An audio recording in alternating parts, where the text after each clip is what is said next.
दोस्तों, आज फिर से एक नए वीडियो में चित्रकूट के जंगल की गहराइयों में आपको ले चल रहे हैं। बांके सिद्ध आश्रम एक गुफा है।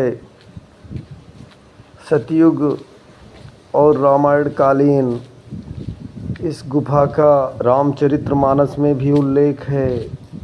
जब भगवान श्री राम आए थे त्रेता युग में चित्रकूट दर्शन करने, यह विशाल जंगल देवांगना घाटी के नाम से जाना जाता है, जो चित्रकूट एयरपोर्ट के नीचे है। इस आश्रम में महाराज जी अकेले रहते हैं गुफा के अंदर। आज नया वर्ष है, इस वजह से लोग आ जा रहे हैं, नहीं तो यहाँ कोई आता जाता नहीं है, क्योंकि आने का कोई रास्ता नहीं है। और करीब 2 किलोमीटर पैदल चल के पगडंडी वाले रास्ते से आना पड़ता है। रास्ता भी बहुत दुर्गम है। एक बार हम दर्शन करने आए थे और पहले महाराज जी के, और लौटते समय देखा तो रास्ते में टाइगर खड़ा था। हम लोग रुक गए और वो चला गया। तो आपको हर रोज़ एक नए वीडियो में इसी तरह अद्भुत संतों के दर्शन करवाते रहेंगे। इस आश्रम का नाम बांके सिद्ध है और यह आश्रम देवांगना घाटी में मौजूद है। बांके सिद्ध के नाम से अगर आप लोग दर्शन करने आना चाहें तो सबको इस आश्रम में ज़रूर आना चाहिए। बहुत सुंदर आश्रम है, झरना भी बहता रहता है। यहाँ भी रहते हैं। आश्रम के नज़दीक पहुँच चुके हैं हम लोग। दर्शन करते हैं, महाराज जी से बात करते हैं, उनका आशीर्वाद लेते हैं।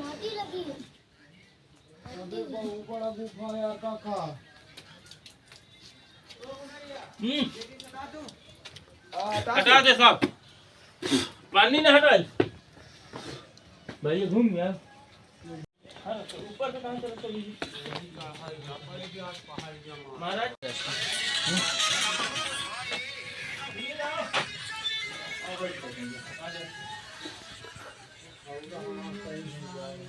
अरे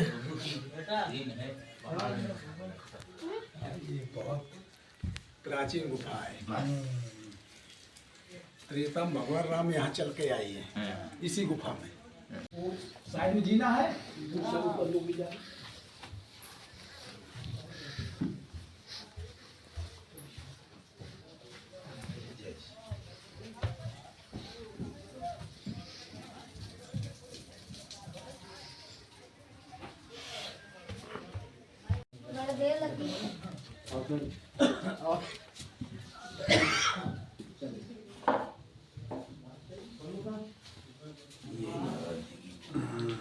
महाराज जी की गुफा है।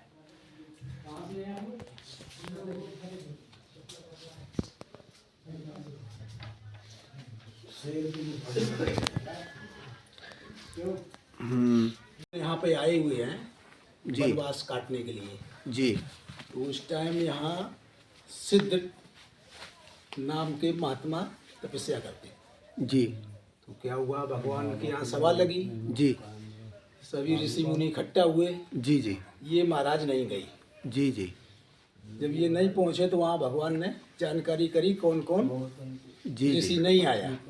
जी। जी। तब ये बताया गया कि बाकी नहीं पहुँचे। जी। जी। तो फिर भगवान ने कहा ठीक है, वो नहीं आए तो हम वहाँ चल के दर्शन करेंगे। जी। जी। बाकी सिद्ध है। जी। जी। वो जब आके यहाँ दर्शन किए, फिर भगवान ने उनसे कहा तुम बाकी हो। बाकी सिद्ध है। बाकी माने मतलब एक अलौकिक शब्द है। बाकी माने टेढ़ा भी होता है, बाकी माने एक प्रमुख भी, मतलब खास। तो इस तरीके से उनका नाम बांके सिद्ध पड़ गया। तो ये गुफा जो है त्रेता की टाइम से है।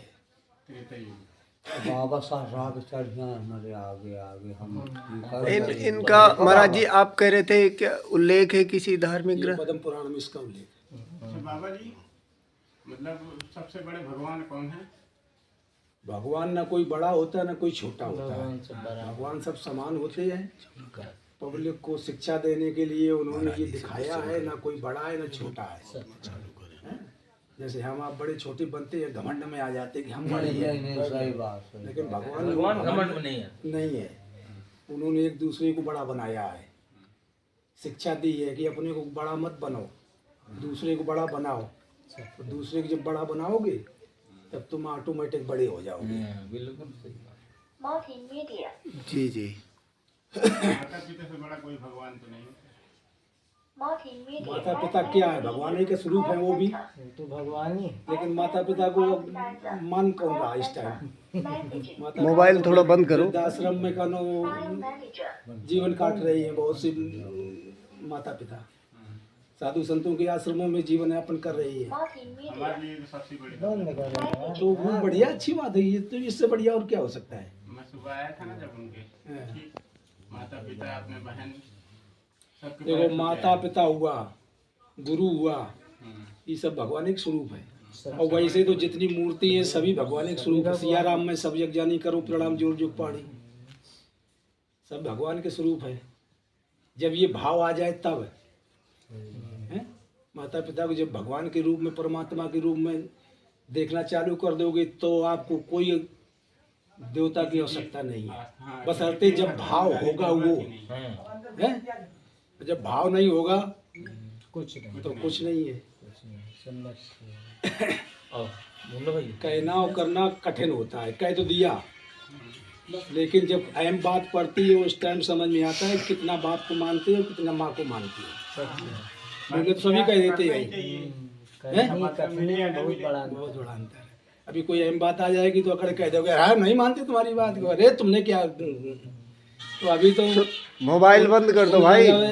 मन कर बाबू। अच्छा मतलब आपको मिल रहा है प्यार और मतलब ऐशो आराम, अभी तो सभी मान रही है। जिस टाइम पर ये सुनो तो हमने ये दाढ़ी ऐसे सफेद नहीं हुई है, बहुत दुनिया देखी। आपको बहुत बड़ा है। तो जब ज्यादा धर्म कब दिखाई पड़ता है? संकट में, गरीबती में, तब दिखाई पड़ता है कि हाँ तुम कितने पितृभक्त हो और कितने धर्मात्मा हो। हैं? अभी तो ऐसो आराम सारा कुछ है तो पितृभक्त बनने में क्या अठार है? और जब बाप तुम्हारा मतलब परेशानी में हो, समय के हिसाब से सब परिवर्तन हो जाएगा धीरे धीरे। आप देखो वही बात है। वो समझ में आएगा कि हाँ, क्या है क्या बशर्ते अच्छी बात है। अगर आप माँ पिता को मानते हो तो बड़ा सौभाग्य की बात है। आजकल के टाइम में अगर इतना बड़ा कोई भक्त हो माँ बाप का तो इससे बढ़िया और क्या है? बशर्ते सच्चा दिल का होना चाहिए, मुंह का नहीं। सही बात। नहीं जो हमारे कोई बात आती है हम पूछ लेते हैं चाहे नहीं तो भगवान ने खुद ही कहा है माँ के और पिता के रूप में हम ही हैं, गुरु के रूप में हम ही हैं। वो भगवान खुद ही कह रहे हैं। जब उनको मानोगे तो वो भगवान ही तो है। वो पहले शिक्षा वही मिली है हमको। ये अच्छी बात है।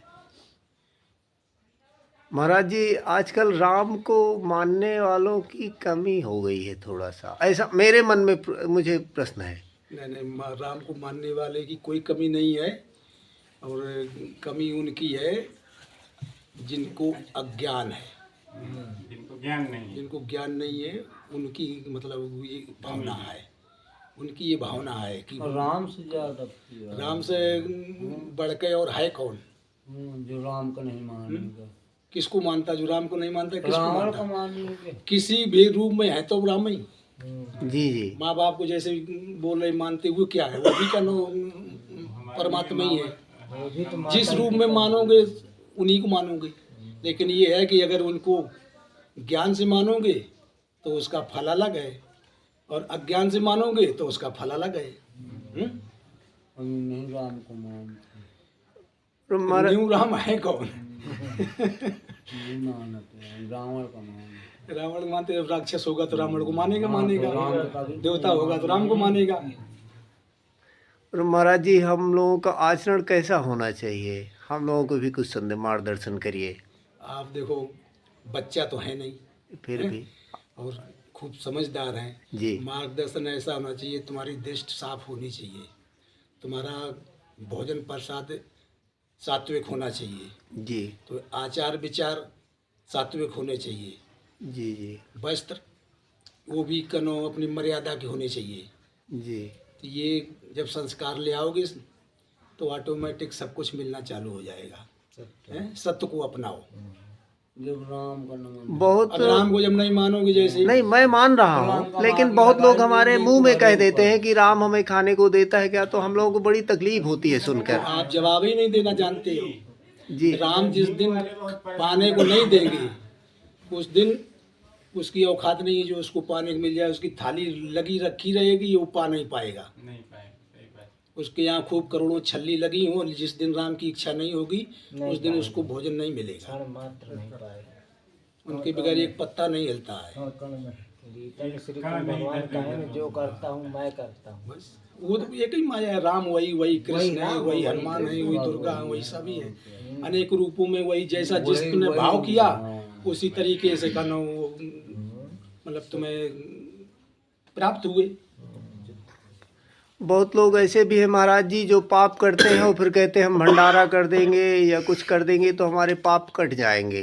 तो कटे देखो पाप नहीं कटता है, भंडारा कैसे पाप नहीं कटता है।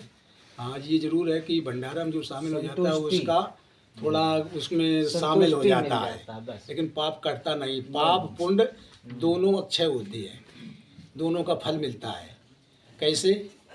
भागवत में एक कथा आती है जो गिरगिट वाली। राजा कौन से थे वो? नहुष थे, कौन थे? नील ऐसे कुछ नाम हमारे भी उतरा हुआ है। तो द्रोणाचार्य तो नहीं थे जिन्होंने सांप को मारा था? द्रोणाचार्य वो तो ऋषि थे, महात्मा थे। ये वो द्रोणाचार्य नहीं, वो भीष्म। सब नहीं तो नाहुस थे, जो नाहुस ऐसा। जी जी। तो क्या घटना हुई? घटना उनका जो पाप पुण्य था तो उनको पूछा गया कि पहले पाप भोगोगे कि पुण्य। तो उन्होंने देखा कि पाप हमारा थोड़ा है तो पाप पहले भोग लें, इसके बाद में पुण्य भोगते रहेंगे। तो उनको जो उन्होंने कहा कि पाप पहले भोगेंगे तो उनको गिरगिट बनना पड़ गया था। हैं? थोड़े से पाप के पीछे उनको कहना सजा मिली थी गिरगिट के लिए, कुछ दिन के लिए। वो खत्म हो गया तो फिर कहना अपने फिर वो इस रूप में आ गए। तो पाप पुण्य दोनों भोगने पड़ते हैं। पाप का फल है कष्ट।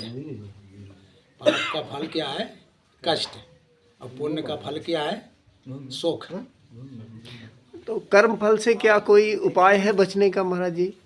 किस चीज का बचने का? जैसे हमने कोई पाप किया है और अब पाप तो हो गया हमसे, लेकिन उससे बचने का, उससे बचेंगे या भोगना ही पड़ेगा? तो भोगना ही पड़ेगा, भोगना पड़ेगा। इसका कोई रास्ता? उसका कोई रास्ता नहीं। उसका कोई रास्ता ये है कि जब आप पाप और पुण्य दोनों अपना नहीं स्वीकार करोगे, जब पाप पुण्य दोनों अपने नहीं स्वीकार करोगे, भगवान की इच्छा के ऊपर छोड़ोगे, तो ना तुमसे पाप होंगे और ना तुमसे पुण्य होगा, वो समान हो जाएगा सारा कुछ। अच्छा जी जी। लेकिन वो जब भाव आएगा तब, ऐसे कहने से नहीं वो भाव आ जाता है। जी महाराज। कहने में कुछ नहीं लगता। हाँ, कहने में तो कुछ नहीं लगता कि अगर पुण्य और पाप खत्म होने लगे तो लोग पहले पाप करें, इसके बाद में दान करें, तो कहने हमारे कट गए, तो फिर उनको कहना दंड मिलेगा क्या? तो जितने पैसे वाले हैं सब पाप करें, इसके बाद में कहना पैसे के बल पे कहना दान करें और कहना कहते उनका हमारा कट गया। ऐसा नहीं है। पाप भोगना पड़ेगा, पुण्य भोगना पड़ेगा। जी जी। मतलब कर्म फल से कोई बच नहीं सकता। कटने वाली कुछ नहीं है। ईश्वर के आगे कुछ नहीं। महाराज जी ब्रह्म आंखें निकाल रहे हैं, इसलिए कह रहा हूँ। कर्म का फल भगवान ने खुद दिखाया है कि हमें भी भोगना पड़ रहा है। भोगे हैं, खुद भोगे। तब 2 वर्ष काटते हैं। महाराज जी यहाँ तो बहुत एकांत जंगल है और कभी शेर वगैरह भी आते हैं यहाँ? नहीं अभी तो शेर नहीं, पहले आते रहे हैं शेर। पहले यहाँ संतों ने शेर के साथ में तपस्या करी है बैठ के। अच्छा जी। जो अंदर महाराज जी विराजमान है उनके साथ में सिंह साथ में रहता था तपस्या में। अच्छा जी जी। उस साइड में सिंह की मूर्ति भी रखी है। अच्छा जी जी। अभी जिस दिन महाराज जी ने देह त्यागा था उसका भी उसी दिन देह त्याग किया था। अच्छा, सिंह ने भी देह त्याग कर दिया। जी जी, ठीक है महाराज जी। देखो यहाँ नहीं आ पाता है जिसको ये बुलाते हैं। फिर हम अपनी सोच सिद्ध की स्थान है, कोई वैसा नहीं है ये। गुफा का बहुत बड़ा महत्व है। जो समझता है वो इस चीज को जानता है। महात्मा से प्रणाम किया, हम कहा हमारा भी स्वीकार करो, क्योंकि हम तो आपके पास आ ना पाए। बड़े वाले महाराज जी 135 वर्ष। 135 वर्ष का मेरा, मैं बताता नहीं था, ऋषि आया था, ऋषि आता था, ठेकेदार आता था, एक पंडित आता था, लड़का गोरा गोरा सा, कार्बी वर्बी का था। ये महाराज जी यहाँ से सब कुछ ही वो बता देते थे कि तुम कैसे क्या हो, तुम्हारा घर भाई बताइए। महाराज जी कभी आपको अकेले आप यहाँ इस गुफा में तप कर रहे हैं, कभी आपको चिंता या तनाव, अकेलापन? नहीं, यहाँ देखो ये शांति स्थान है। यहाँ चिंता और तनाव हो ही नहीं सकता। यहाँ तो चिंता और तनाव दूर होते हैं। यहाँ जो भी आता है तो उसकी चिंता और तनाव दूर हो जाता है। जैसे आप ही आए होंगे, आप इस चीज़ को एहसास कर सकते हैं जी। मैं कि आपका नीचे क्या मतलब माइंड था, यहाँ क्या माइंड है, ये आज चीज खुद एहसास करो ना उस चीज़ को। ये सब गुफा है। यहाँ कोई देखिए, इस जंगल में महाराज जी बिल्कुल अकेले रहते हैं, इस गुफा में, घनघोर जंगल में। और जो तेज है महाराज जी के चेहरे में, वो आप देख सकते हैं, बिल्कुल सूर्य की तरह प्रकाश है महाराज जी का। जैसा हमारे प्रभु श्री राम ने कहा था त्रेता युग में कि चित्रकूट के जंगलों में ऐसे महान तपस्वी रहते हैं जिनका तेज तीनों लोगों को प्रकाशित कर सकता है। देखिए, आज वो बात सच हुई महाराज जी के दर्शन करके। ऐसी महान विभूति, ऐसे महान संत, देखिए बिल्कुल इस गुफा में, और ये बिल्कुल पहाड़ों के घने जंगलों के बीच में है। ये आश्रम देवांगना एयरपोर्ट में लगा हुआ जंगल है। बाकी सिद्ध स्थान, बांके सिद्धाश्रम, यहाँ जंगली जानवर भी रहते हैं, टाइगर से लेके सारे कुछ है। और यहाँ बड़े वाले महाराज जी के साथ भी रहते थे। जी वो बता रहे थे आप 5 महीने वाला। हाँ, तो जो बच्चा 5 महीने का जिस टाइम गर्भ में होता है जी। उस टाइम माँ बाप को नियम संयम से रहना चाहिए, सदा आचरण से, खान पीन शुद्ध रखना चाहिए। उसका प्रभाव बच्चे के ऊपर जाता है। और 5 महीने के बाद में बच्चा गतिविधियों को जानने लगता है। तो जो अगर गलत संस्कार आप करेंगे तो उसका असर बच्चे में जाएगा। तो गलत आचरण संस्कार 5 महीने के बाद में माँ बाप को नहीं करना चाहिए। जी जी। और महाराज जी उदाहरण आप बता रहे थे। उदाहरण के तौर पर जैसे अभिमन्यु था, उसने माँ के पेट में चक्रव्यूह तोड़ना सीखा था। जी जी। और लास्ट में माँ सो गई तो फिर वो एक लास्ट वाला द्वार नहीं उसने सीख पाया था। जी उसी में वो फंस गई थी। जी, हम ऐसा क्या करें कि हमारे बच्चे भी राम के आदर्शों में चले? देखो, बच्चों के संस्कार सबसे पहले माँ के हाथ में होता है। जी जी। बच्चा जिस टाइम गर्भ में आता है उस टाइम माँ को बिल्कुल सात्विक भोजन करना चाहिए। जी जी। गलत आचरण नहीं करना चाहिए। ज़्यादा झूठ बोलना ही नहीं चाहिए। तो ये तीखा, कड़वा, खट्टा, मीठा ये नहीं ज़्यादा पाना चाहिए। जी जी। बिल्कुल नॉर्मल प्रसाद पाओ। और अपने पुराण का अध्ययन, रामायण है, भागवत है, गीता है, इसका अध्ययन करना चाहिए। इसका प्रभाव बच्चे के अंदर जाए। 5 महीने के बाद में बच्चे को इस चीज़ के विषय में एहसास होने लगता है। जी जी धार्मिक पुराण का अध्ययन करोगे तो उसका ज्ञान बच्चे के अंदर जाएगा। जी जी और प्रसाद सतो गुड़ी खाओगे, फल फ्रूट खाओ, मतलब बिल्कुल घी दूध का इस्तेमाल करो। कोई कड़वा तीखा वैसा प्रसाद 3 प्रकार का होता है, सतोगुड़ी, रजोगुड़ी, तमोगुड़ी। जी सतोगुड़ी क्या है जो बिल्कुल नॉर्मल होता है, उसमें तीखापन नहीं होता है, बढ़िया स्वादिष्ट होता है, रसीला होता है। अच्छा, और रजोगुड़ी क्या होता है जो खट्टा मीठा तीखा कड़वा होता है। जी जी तमोगुड़ी क्या होता है जो दूषित होता है, बासा होता है, दुर्गंधहीन होता है। तो इसमें आपको बच्चा किस क्वालिटी का बनाना है उसी तरीके का आपको प्रसाद ग्रहण करना चाहिए। सतोगुड़ी पाएंगे तो सतोगुड़ी संतान होगी, रजोगुड़ी पाएंगे तो रजोगुड़ी होगी, तमोगुड़ी पाएंगे तो वो तमोगुड़ी होगी। प्रसाद का भी प्रभाव पड़ता है। बच्चा जब गर्भ में होगा तो उसके अंश उसके अंदर जाता है। जी। माँ तो पाएगी तो उसका रक्त से जाएगा। अक्स उसके अंदर जाएगा। तो जैसा प्रसाद पाएगी ऐसा उसकी बुद्धि बनेगी, वैसा उसका विकास होगा, वैसे उसके अंदर चरित्र आएंगे। ये चीज़ को माँ बाप को जागरूक होना चाहिए ना, पुराण का अध्ययन करना चाहिए। पुराण का अध्ययन करो, उसमें मिलेगा कि कैसे क्या होता है। जैसे कि देवता और दैत्य दोनों कश्यप ऋषि की संतान है, दोनों जी लेकिन देवता किसके बने? जो चरित्रवान पत्नी थी उसके देवता बने। जो पत्नी थोड़ी चंचला थी उसके दैत्य हो गए। तो इसमें माँ का महत्व ज़्यादा है? पिता का इसमें रोल नहीं रहता, माँ का रोल रहता है। तो माँ को विशेष कर इस चीज़ पे ज्ञान रखना चाहिए कि बच्चे की भविष्य, बच्चे का आचरण, बच्चे का मतलब हमें कैसे मतलब सुधार होना चाहिए। हाँ, इसके कर्तव्य हमें पर ध्यान देना चाहिए। और भी उसमें बहुत से नियम हैं।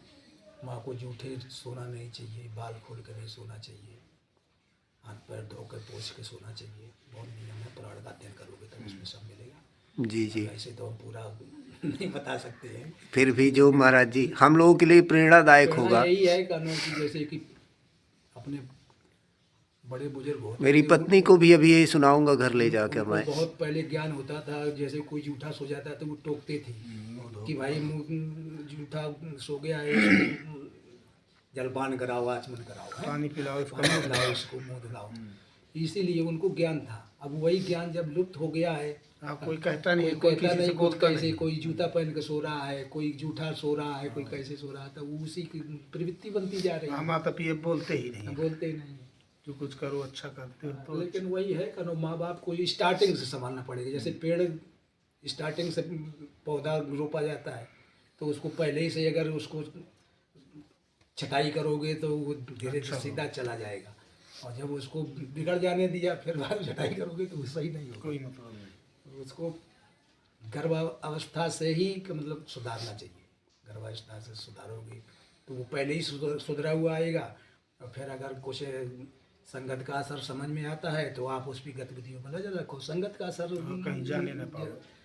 हाँ, मतलब संगत के जाने के लिए जाएगा। देखो, उसको घर में बांधे कोई रख नहीं सकता, बशर्ते उसकी ये समझो कि इसकी संगत अच्छी है कि बुरी है। संगत का असर होता है। जी जी गीता में भगवान श्री कृष्ण ने 18वें अध्याय में मतलब संतों के व संतों के भेद बताए हैं। इसी तरीके से तुलसीदास जी ने उत्तरकांड में भगवान राम के द्वारा संत असंत के लक्षण बताए गए हैं। और भी ऐसे अपने सदपुराण है जो साधु संतों ने, ऋषि मुनियों ने आत्मज्ञान से लिखे हैं। सच्चे जो सदग्रंथ हैं उनमें सब वर्णित है। उसका अध्ययन करो और उसके आचरण संस्कार अपने अंदर धारण करो।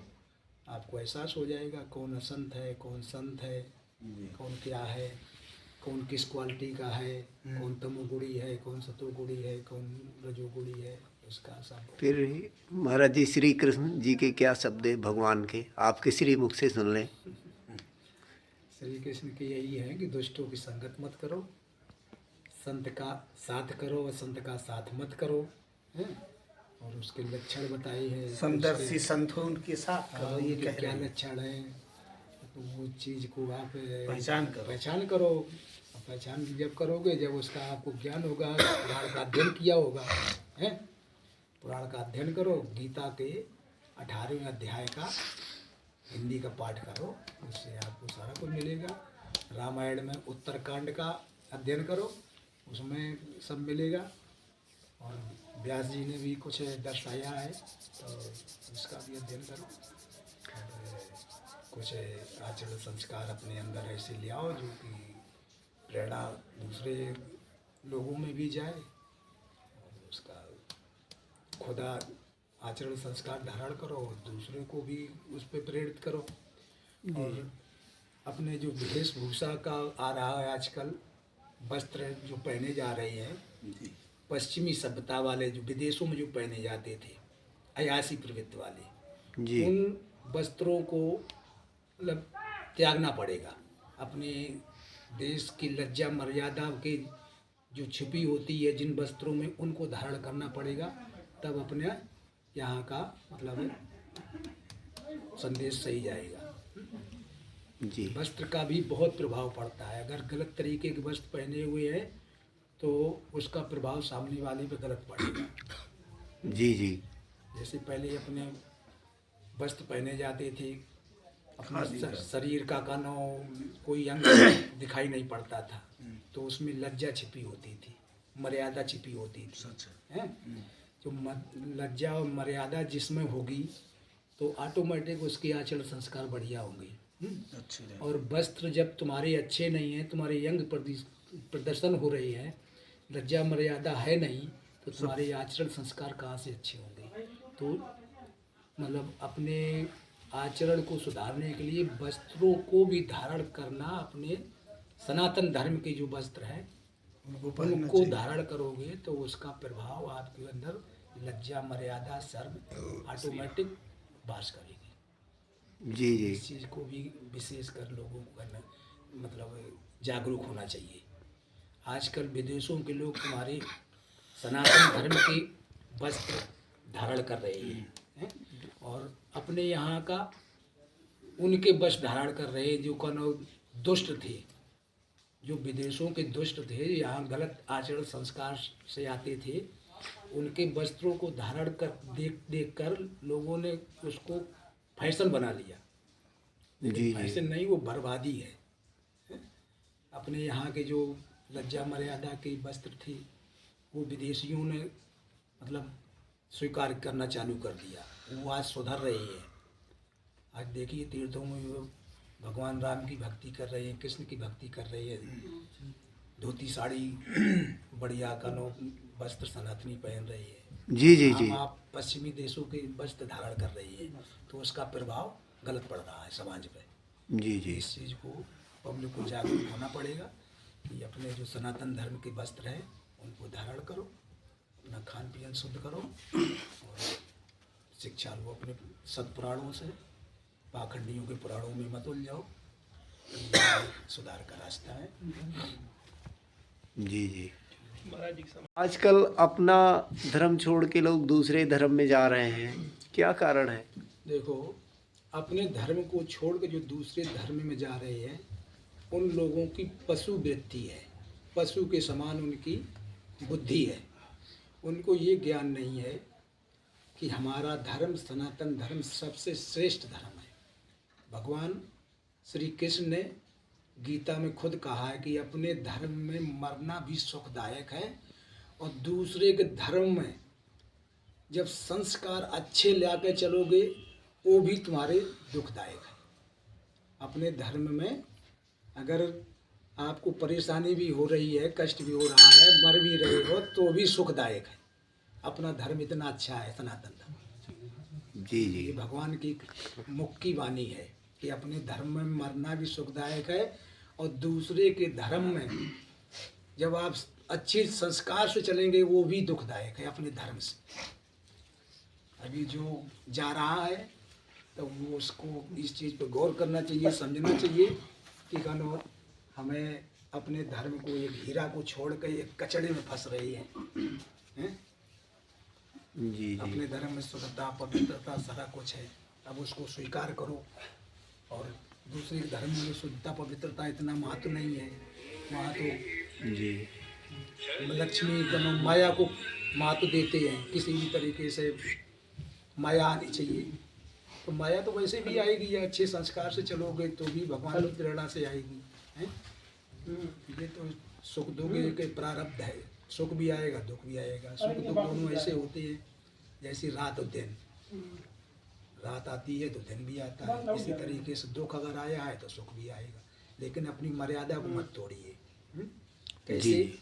जैसे कि भगवान राम तो एक चक्रवर्ती सम्राट थे, और उन्होंने पब्लिक को दिखाने के लिए, माता सीता जो थी वो फूलों पे चलने वाली थी, लेकिन उन्होंने भी ये दिखाया कि कितना भी परेशानी आए लेकिन हम पीछे नहीं हटेंगे, सत्यता से पीछे नहीं जाएंगे। जी अपने पति के कंधे से कंधा लगाकर दुख में सुख में साथ देंगे, यही दर्शाया है सीता माँ ने। जी वन में आने का उनका कारण क्या है? यही कारण था, उनको तो वनवास हुआ नहीं था, जी जी लेकिन उन्होंने ये दर्शाया कि जब हमारे पति को कनो वनवास हुआ है तो इनके साथ में हम भी कनो कष्ट सहेंगे। तो ये फूलों पे चलने वाली एक पत्थरों में कांटों पे चल रही है, और आजकल महिलाओं को जरा सी भी तकलीफ हुई तो पति से झगड़ा करना चालू कर देती है। जी जी है? तो इस चीज़ को उन्हें सीखना चाहिए कि माता सीता को कितनी परेशानी हुई फिर भी उन्होंने सत्य को नहीं छोड़ा, है? जी जी तो इसी तरीके से अपनी जो माताएं हैं, देवियां हैं, उनको ये सोचना चाहिए कि कभी पति संकट में भी होता है तो उस संकट में भी उसी तरीके से साथ दो जैसे सुख में साथ देती। इसका मतलब दायित्व होता है दोनों का, पति पत्नी का। अब ये नहीं सुख में तो इतरा रही और दुख आया तो झगड़ा चालू कर दिया, ऐसा नहीं। दुख में भी कहना साथ दो। महाराज जी, पत्नियों को क्या जो पति पूजा भी करनी चाहिए? जैसे मैं माता पार्वती को देखा कि शिव की पूजा करती थी। देखो ये तो पुराण संगत है, करनी चाहिए, लेकिन पति का भी दायित्व ये बनता है कि उसके अंदर पशु वृत्ति नहीं होनी चाहिए, जी राक्षसी वृत्ति नहीं होनी चाहिए। जी अब ये नहीं कि राक्षसी वृत्ति करके आया और फिर कहना कहे कि हमारी पूजा करो। हालांकि नहीं, मैं ऐसा सुना हो, कथावाचक कहते हैं महाराज जी। नहीं, वो सही है, उनका धर्म है, मतलब करना चाहिए, लेकिन आजकल का वो टाइम ऐसा है कि मजबूर हो जाते हैं। अब तुम दारू दक्कड़ पी के आए और उनकी गलती नहीं है तो उनको पटालना चालू कर दिया, कमा के ले आए नहीं, उनको दिया नहीं, उनसे कहने लगे लाओ कनो हमें एक बोतल के पैसे दो, तो वो बेचारी कहाँ से देंगी जब उनके पास होगा नहीं है। और फिर तुम उसको पटालना चालू कर दो तो ये राक्षसी वृत्ति हो गई ना, तो इसलिए ये लागू नहीं होता। वैसे उनका धर्म है, तो धर्म है तो तुम्हें भी राम बनने का धर्म है। जब राम बनोगे तो फिर वो सीता, फिर अगर सीता नहीं बनती तो उनका दोष है। अगर तुम राम की पद चिन्हों पर चल रही हो और फिर वो अगर तुम्हारी हिसाब से नहीं है तो उनका दोष है। अगर वो सही रास्ते में है और तुम रावण बन के चल रही हो तो उनका कोई दोष नहीं है। क्या समस्या है? दोनों को सुधरना पड़ेगा, पत्नी को भी सुधरना पड़ेगा, पति को भी सुधरना पड़ेगा। अच्छा, आजकल क्या है, ये जो सेमिनार चल रही, नेटवर्किंग चल रहा है, इससे बहुत समाज दूषित हो रहा है। अच्छा जी जी। सेमिनार क्या है? ये परोक्ष में हम थोड़ा इसके विषय में बोलना नहीं चाह रहे। नहीं, अब आप तो संत है महाराज जी, आपके लिए तो कोई रीति रिवाज परंपरा कुछ है, आप जो कह दें वही कानून है। जैसे ये आजकल नेटवर्किंग वाला सेमिनार है, तो ये परोक्ष में एक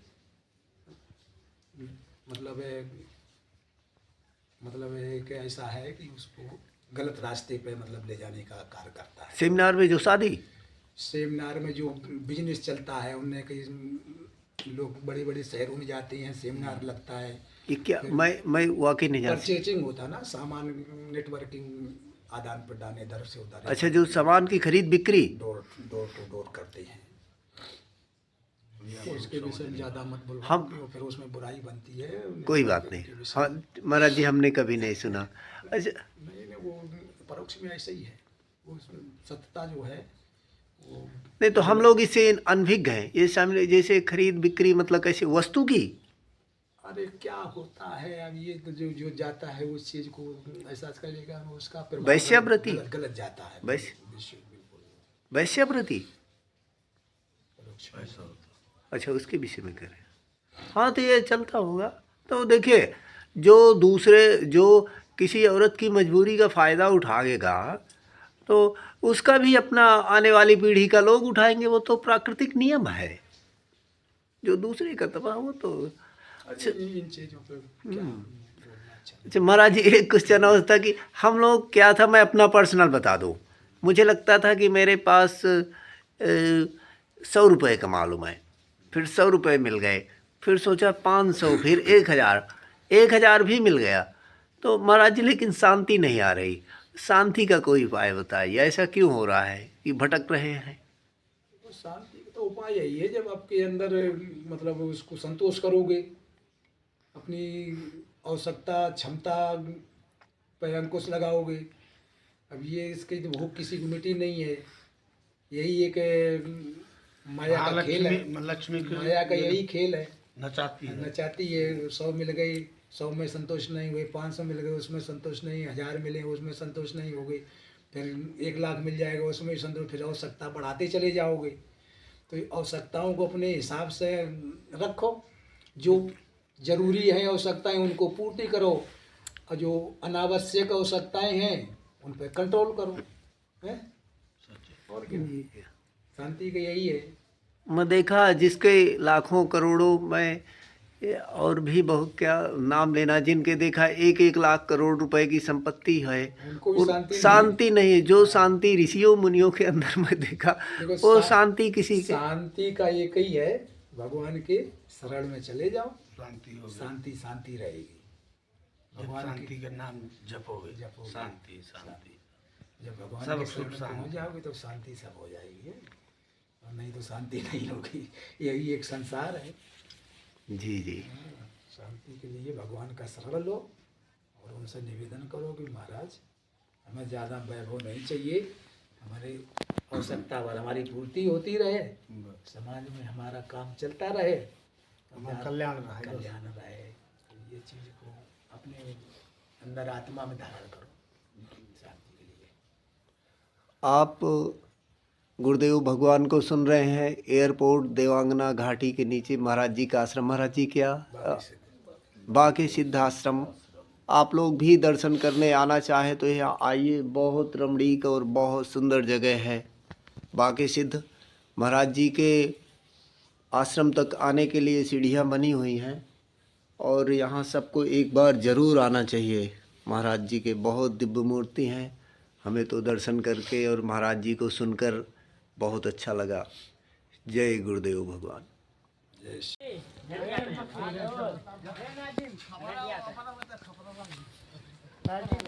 ये सब अपने खेत में होता है।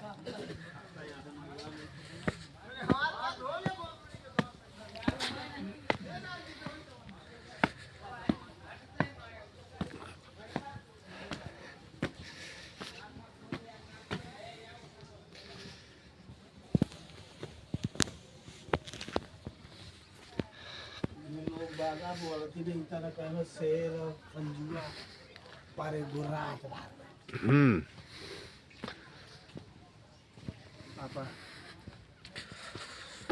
करके चले आए रही पाए रहा था है जिनके पाँव ही चटक के खा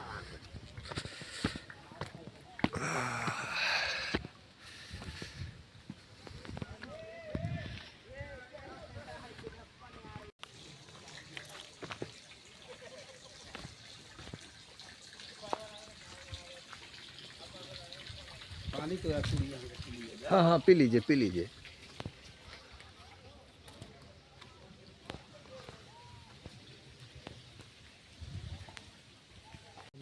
यहाँ से अटैक से बताई वो महात्मा जिसे चाहेंगे उसे तो महंत बनाएंगे। नहीं, वो योग्य संत हैं जो नीचे बैठे हैं। वो तो अभी और आगे वाले सब जो बनाई है वो परिपूर्ण है। उन्हें देखा, एक भी चिंता, एक भी गुस्सा उनके मन में थी नहीं थी। भाई, संत